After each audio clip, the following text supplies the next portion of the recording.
This clinical case is a mixed breed, male neuter, living in Boston, 3 years old, that had many problems. The dog was diagnosed with copper-induced chronic active hepatitis and fibrosing hepatitis, and the dog has many issues. It currently has been on different treatments. Currently, it's on cyclosporin with vitamin E and D penicillamine and losartan for treating the chronic active hepatitis and the losartan for the hypertension. And it's doing relatively well on the treatment, so that you will see that the dog is relatively happy. It's like a type of German Shepherd. But recently has developed pigmented plaques on the thighs, groin, abdomen, and ventral pinna. So the dog went to the internist that is taking care of this hepatitis, and the internist say, wow, this is ugly thing on the groin, looks like viral papillomas, or maybe it's because of the immune suppression of the treatment with cyclosporin. So go to the dermatologist because this has to be diagnosed properly. Okay. And this is what the dog developed. And so these lesions, these plaques, this growth around the penis in some points here, everywhere. You see that they are pigmented plaques, quite verrucose, little bit erythematous, inflamed around the penis. You see multiple of these plaques on different parts of the body. And on the ventral pinna, they are more verrucose. There is some inflammation here. You see this. So what could that be? Any idea? Any suggestion? Well, I mentioned one thing. One is the possibility of this being viral plaques. So pigmented viral plaques is a common infection with this papillomavirus, what is called the canine papillomavirus 4. So the classic papillomavirus of dogs is what we call a papillomavirus 1, causing this oral papillomatosis. Have you seen this in puppies? There's multiple oral papillomas. This is the canine papillomavirus 1. But there are many canine papillomavirus. We reported recently the number 18, canine papillomavirus 18. So there are many. Each one causes different things. Papillomavirus 4 causes these pigmented viral plaques. So this was one possibility. The other possibility is what is called psoriasiform lichenoid dermatitis. And you see this condition basically in dogs that are on cyclosporin or the immunosuppressive drugs when they have a staphylococcus infection. There's an abnormal reaction to the staph that happens only in dogs immune suppressed, mainly on dogs on cyclosporin. So my first differential was this, psoriasiform lichenoid dermatitis, because the dog was on cyclosporin. So I think it could be pigmented viral plaques. I think that it's more likely that this is a dog with psoriasiform lichenoid dermatitis. So what I did in this case was first a culture, collected a sample of the skin surface, and just a normal blood culture. See, this was Toby, this is the patient, is a male, 3 years old. This is me, and this is the skin. And you see, it grows as staph to intermediate, which is the most common pathogen of the skin. Okay? So then we grow a second one, there's a bacillus, I neglect that one, but this piece was clear. So, there's infection. Let's see how is the biopsy, because I need to double check that in addition to the bacterial infection, we see the intense reaction that we see in this condition, in this psoriasiform lichenoid dermatitis.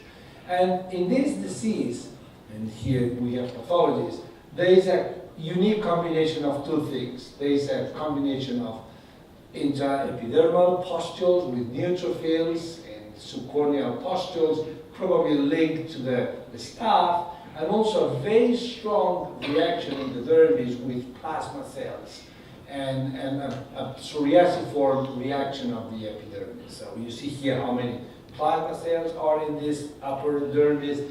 So the histopathologic changes are pretty characteristic of this condition. You see occasionally some apoptotic keratinocytes, so you see pretty typical changes in the biopsy.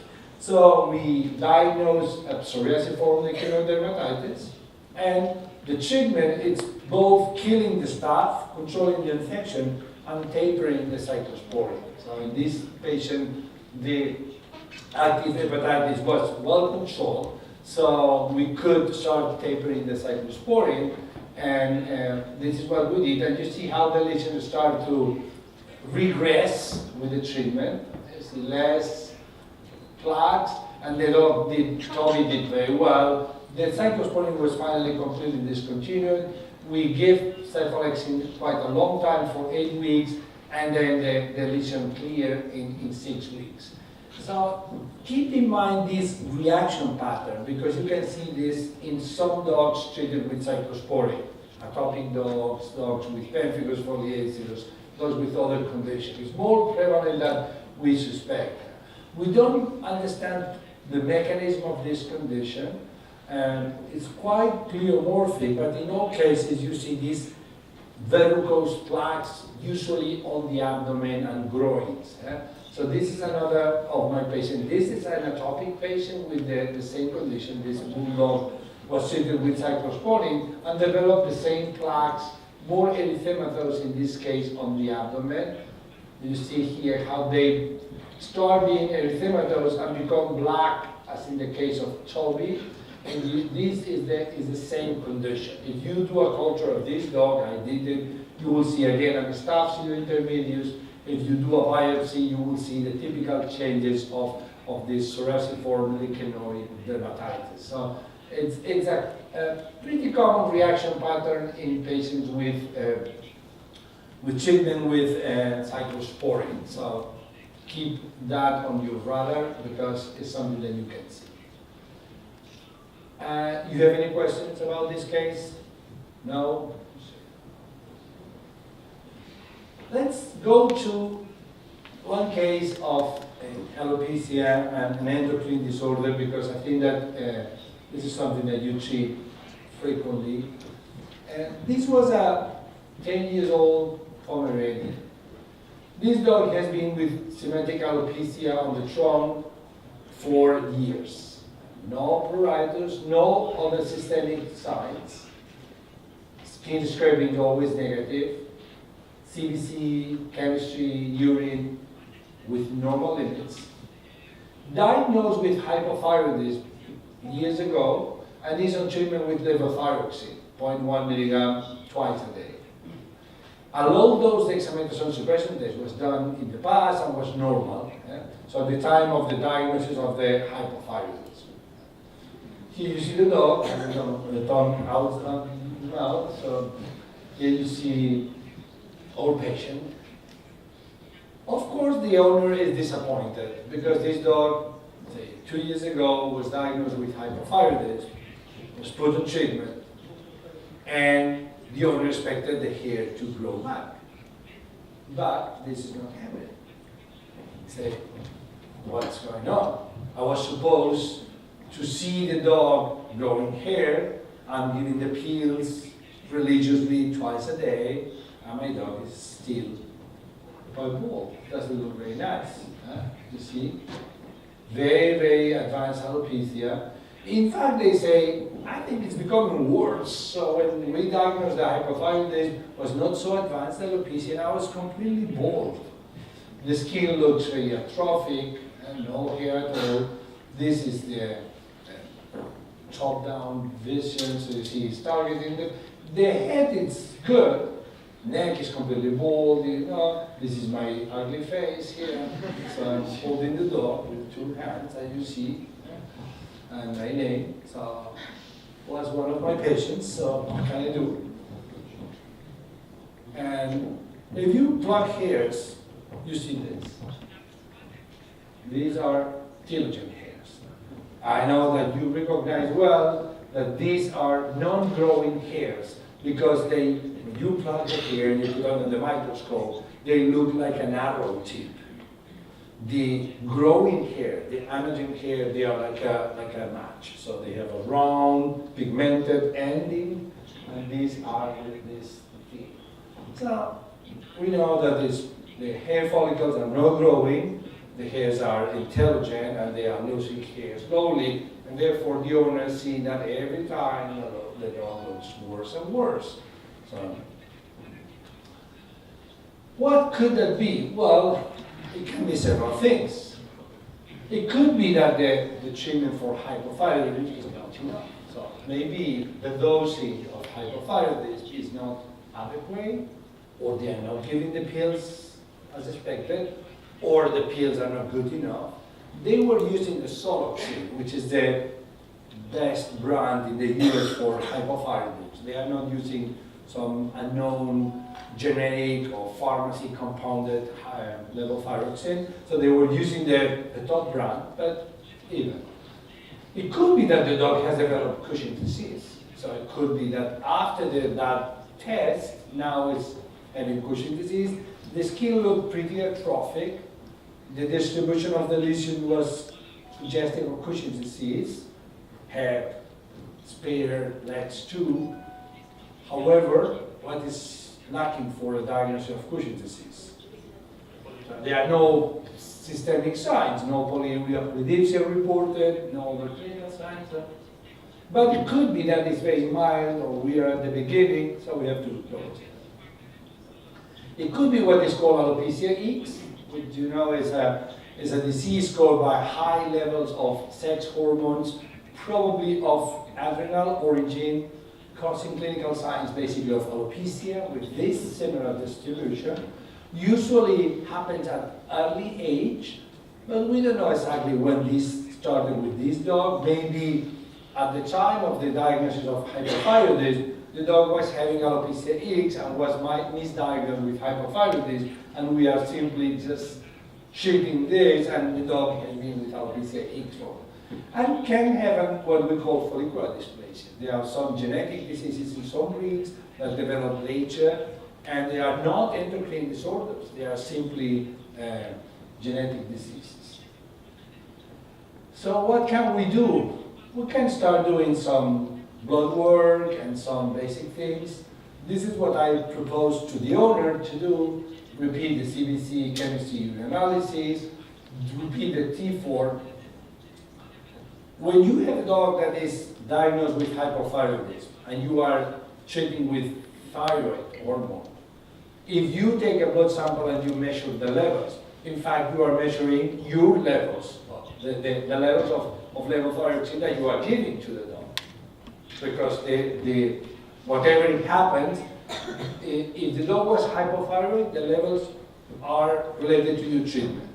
And even if the dog was normal, because you give external thyroid hormone, the hypophysis stops producing TSH, and the thyroid also stops producing T4, and simply you see your levels inhibiting the hypophysis. So we are measuring the T4 that we are giving. And you have to do the test, about 4 to 6 hours after giving the pill. So you have to call the dog and the owner, say, come, give the tablet every morning at the same time, and come 4 hours after the tablet, and I will check the levels to see if we are in the good level with the treatment. Because if we are very low, then simply maybe we need to increase the dose. Okay? Then I suggest to repeat the low-dose dexamethasone suppressant test. In general, you can use several tests for Cushing's disease. Low-dose dexamethasone suppressant test is more sensitive than ACTH stimulation test. So if we are considering a case of early Cushing, it's better to use the low-dose dexamethasone suppressant test. The ACTH is more specific, but less sensitive, so I prefer that one. I suggest to do a skin biopsy to see what is happening in the skin, and abdominal ultrasound to see how they are the adrenal glands. So I think that with all these things, we will be able to diagnose something in this patient. Here you are, here is the glucose, is a little bit high, cholesterol is high too, it's 10 years old, so this is pretty normal. Here it's, the ALT is also a little bit elevated. The alkaline phosphatase is high, so this suggests that could be Cushing's. Could also be alopecia X, because in alopecia X the levels of alkaline phosphatase tend to be a little bit high and the glucose too. The free T4, 4 hours after the pill, is 3.7, and the maximum is 3.7. And the range goes from 0.6 to 3.7. So the level of T4 that we are giving to this dog is on the upper limit. You think that this is okay? Yes, no? Should we increase the dose, reduce the dose, stop the thyroid hormone? We can keep this dose, it's fine. When you test dogs with treatment for hypothyroidism, we usually recheck these dogs at the beginning every month, then every 3 months, and then twice a year to see if the levels are okay. They have to be on the upper limit. Maintain the dogs on the, let's say, close to the upper limit, in the 25% or higher of the range. Not in the middle, not in the lower part. They have to be there. And he's absolutely there. We don't need to change. We don't know if this dog is hypothyroid. What we know is that the clinical signs are not related to low T4. We will fix this in the future when we clarify what is going on. But these clinical signs are not related to low T4 levels, because the T4 is in the upper limit. That's fine. I'm happy with that. Okay? So, Cushing's disease could be possible with this data, so I think we need to move. Also, alopecia X will be possible. We need to move ahead and check more. So we repeat the low dexamethasone suppression test, and here you have the results. Cortisol pre-dexamethasone 7, cortisol at 4 hours 1.1, cortisol at 8 hours 0.8. So with these results, you think that the dog has Cushing's disease?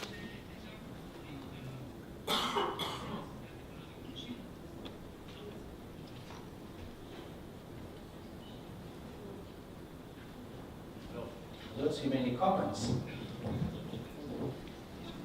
Yes, no, I don't know.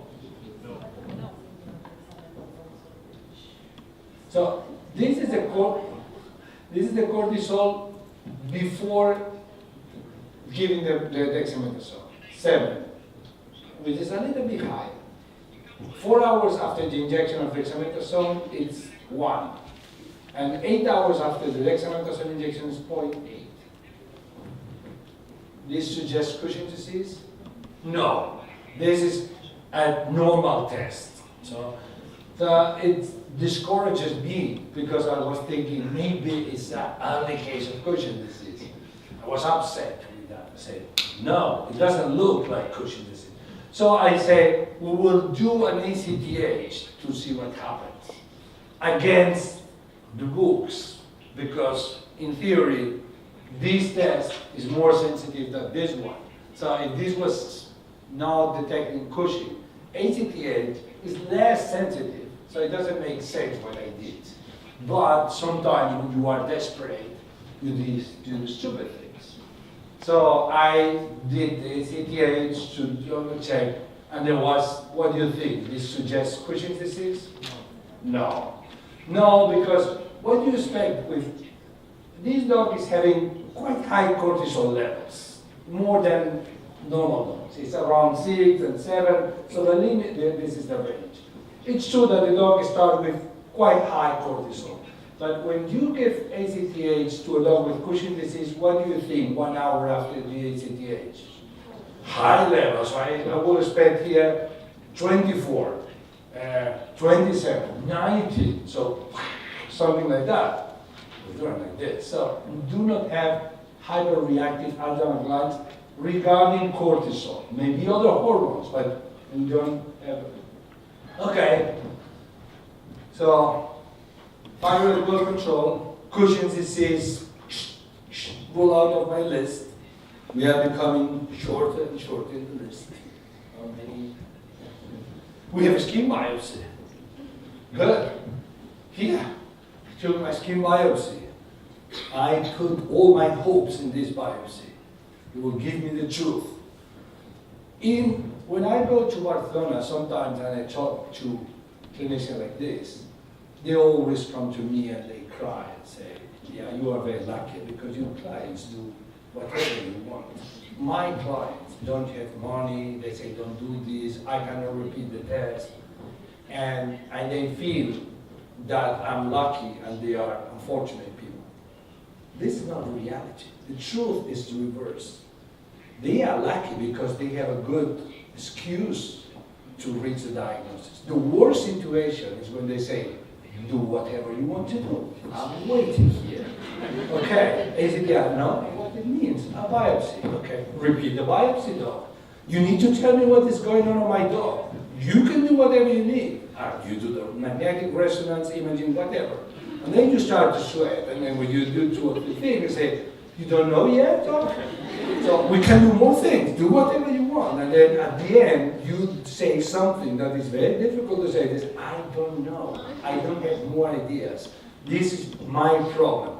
In the other case, it's easy. You say, oh, I wish I will do this and this, but the owner say, no money. I'm a very good doctor. I know a lot. It's only that the clients don't follow me. I will be wonderful. I will be the best. I will have very, very good ideas and ideas. I know a lot.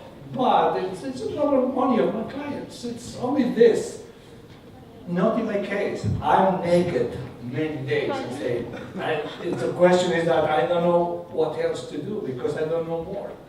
So don't think that the limitation of money is always a disadvantage. In some cases, it's something to say, okay, I understand that you cannot do anymore. Well, it's not so bad, it's just a little bit bored. So I did the biopsy. A very important thing when you use a biopsy to investigate alopecia is where to take the biopsy. And then you're supposed to take the biopsy from the most advanced area of alopecia, the oldest area, because we will see more evident lesions.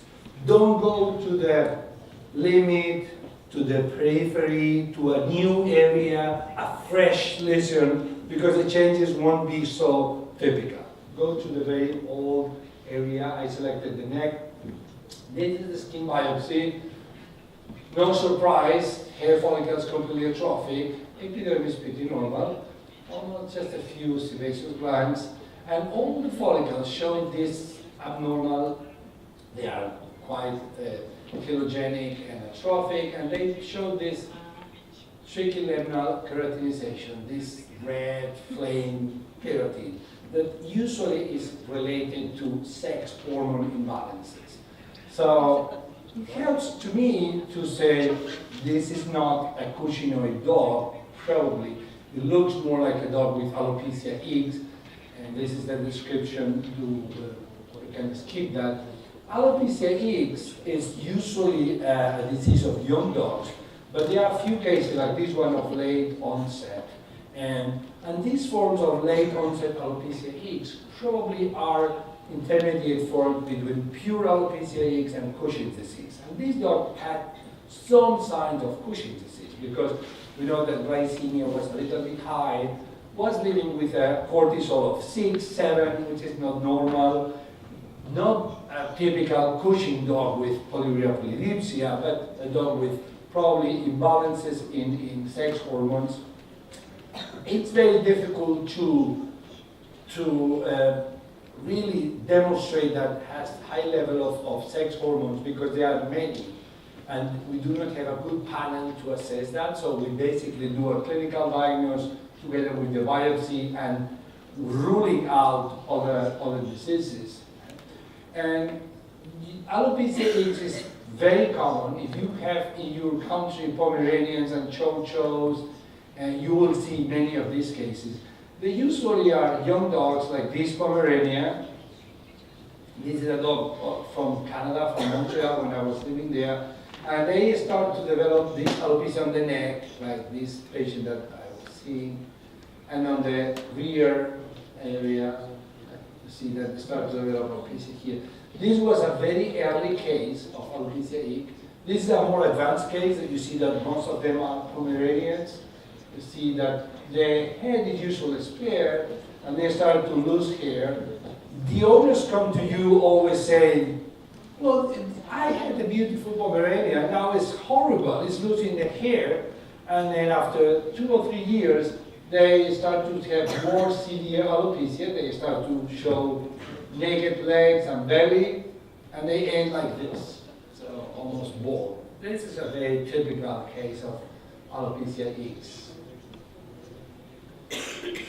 The diagnosis of this condition is quite easy if you know the disease based on the history and the clinical picture.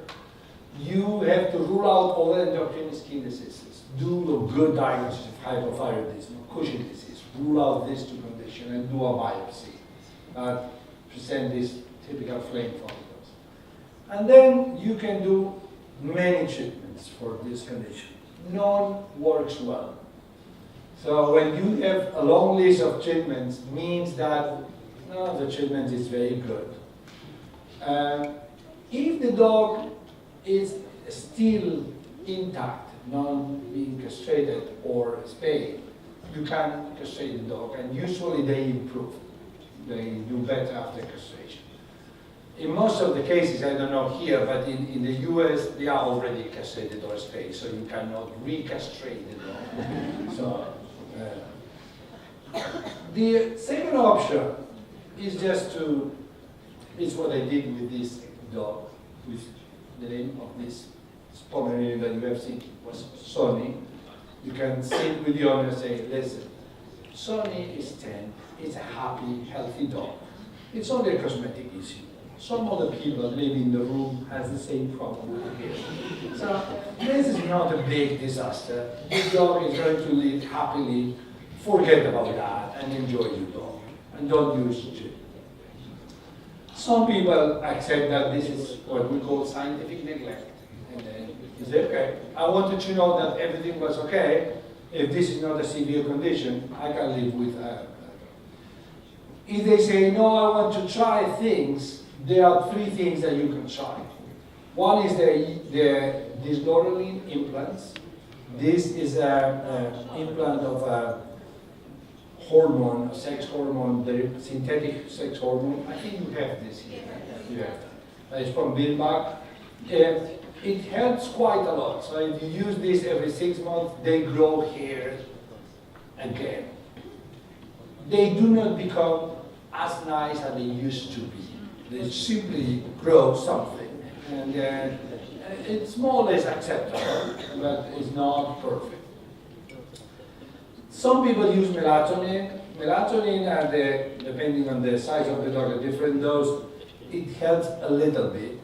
In my personal experience, it doesn't make a big change. Most of the dogs remain the same, but it's cheap, it's safe. Why not? So if they want to do something and say, okay, go buy some melatonin and try, maybe it will help a little bit, and some people want to believe. There are some papers showing that it helps a little bit to the growth of hairs in dogs, but I think it's not very effective. One thing that works is to use trilostane. Trilostane, the treatment for Cushing disease, it helps to grow. You can use a very low dose, like something like 0.5 milligram per kg twice daily, and usually helps to grow hair. Not a wonderful haircut, but something. So you are medicating with a drug that can cause systemic side effects, just a cosmetic issue. But if the owner is okay with that, why not? So the responsibility is on the owner. This is the same dog that you saw, so after castration. So this is the best treatment. So if you castrate the dog, they grow here because the levels of sex hormone goes down and they grow here, at least for a few years. But in most of the cases, there is not a good treatment for this condition. It's the same dog. And I think that's it. I don't know if you have questions. Yes, one here. No, it's okay. I'm here just to answer questions.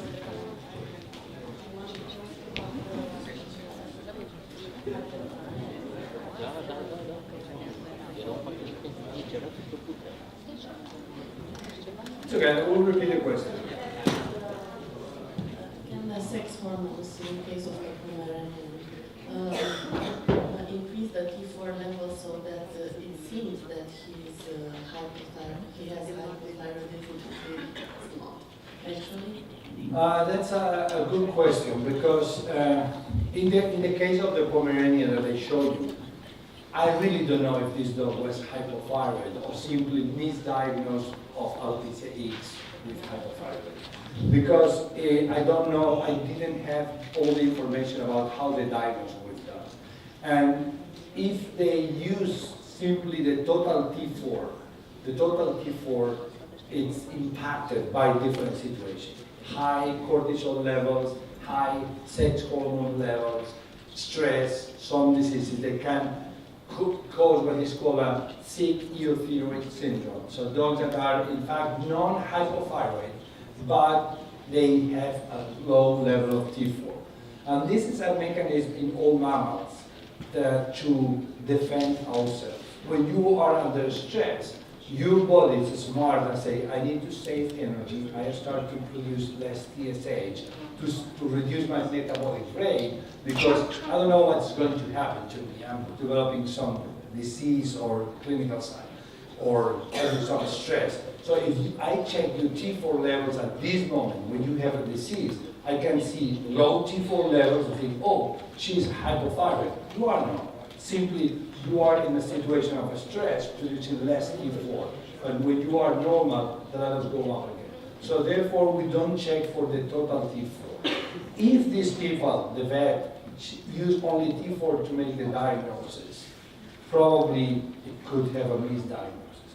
The only way to address that will be to stop the treatment with T4, give 4-6 weeks of time, and see if the thyroid glands start to produce again T4. If the levels start to go up, it's not hypothyroid. If they remain low, I have to restart the treatment because it was really hypothyroid. Any other question over there?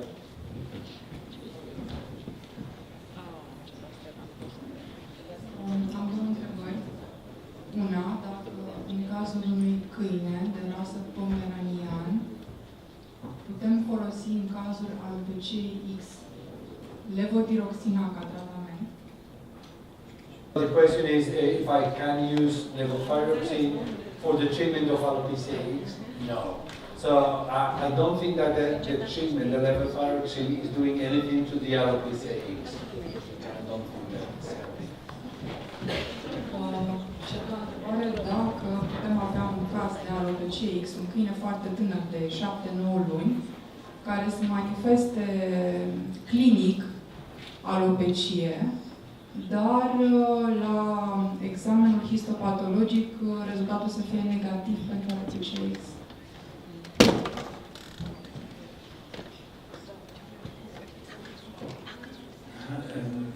The question is if you have a patient that is clinically suggestive of alopecia X, but the biopsy say no, it's not alopecia X. Yeah, the question was clear. It's a difficult situation. I would say it depends on the clinical signs if they are very typical or not. The histopathological changes are not 100% diagnostic. In some cases are very suggestive. In some others, they're not so much. And you can make a diagnosis of alopecia X based on history, breed, and typical lesions, and ruling out other conditions. If you are sure that it's not hypothyroid, it's not Cushing's disease, using different tests or doing, in this dog also we did an ultrasound. I skipped some information just not to be here 2 hours. But if you do an ultrasound and the other ones look good and you are sure that this is not a Cushing's disease, then you can make a diagnosis of PCA based on that, even if the histopath is not completely, say, diagnostic. Of course, if you do a biopsy and the histopathology suggests a completely different disease, then you cannot. But if you simply say unspecific changes typical of any endocrine disorder, you can make a diagnosis of PCOS.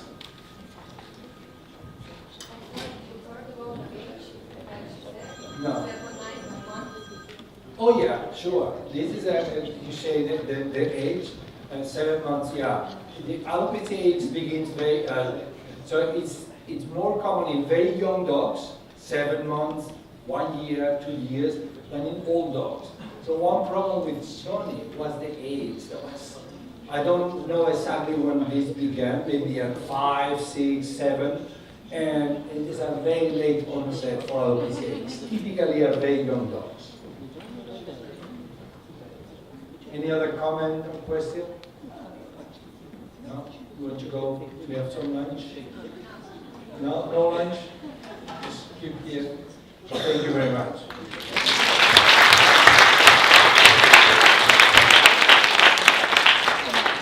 Okay.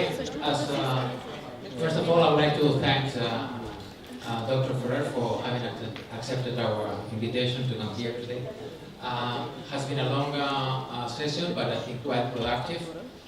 Thanks again for having come to the symposium. I hope to see you next year. Please do not forget to buy our nice products. We have a very nice range of products. Thanks very much and enjoy the meal. Thank you.